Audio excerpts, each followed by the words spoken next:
maybe expectations are too high. Maybe Howe's kind of done himself over with that season. We finished fourth, and even last season, I thought he worked miracles with a half-injured squad. Is it now coming back to bite him, so to speak, because we now have, higher expectations? And have we been conned into thinking these players are as good as Eddie has made them? So we just think we're better than what we are. So it'll be really interesting to get your thoughts on why this negativity's come around. I say this all the time, but me and Ian are gentlemen, so we'll go to Joe first because it's ladies first as always. So Joe, why do you think there is this negativity? Is it Newcastle fans? Are they justified? Are they impatient? Are expectations too high? Or have we just been conned by Eddie Howe's incredible coaching previously? Can I say a mix of all of that? Because in reality, I think it is. I think it's just a mix of people being people. Let's get real. Every fan base has got some. We've obviously got plenty.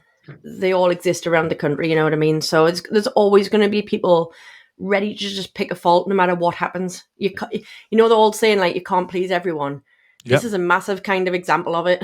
But to the degree of some people are just going too far with it. How...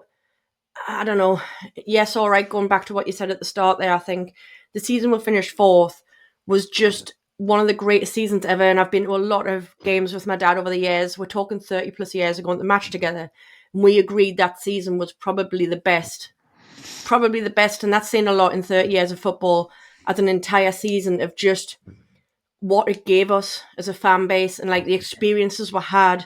And we even said that realistically we might never have that together again. I'm not being all morbid here, by the way, but my dad always jokes. He's like, "We've got to win another trophy before I die," because like he was only a kid the last time we won one. Yeah, and he always jokes about stuff like that. But we agreed that season was just up there with one of the greatest things we'll ever experience as a fan base.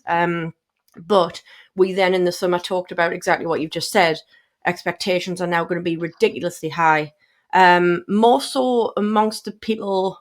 Fans, whatever you want to call them, that just can't think straight, I don't think. Because, all right, our expectations were a bit higher, but we weren't to the degree where we just thought, right, well, that's it. We're going to start winning everything. We're in the Champions League next season. We'll easily get past the group stages. We'll get through the quarters, the semis, whatever. We'll smash the FA Cup. We'll do this. We'll do that.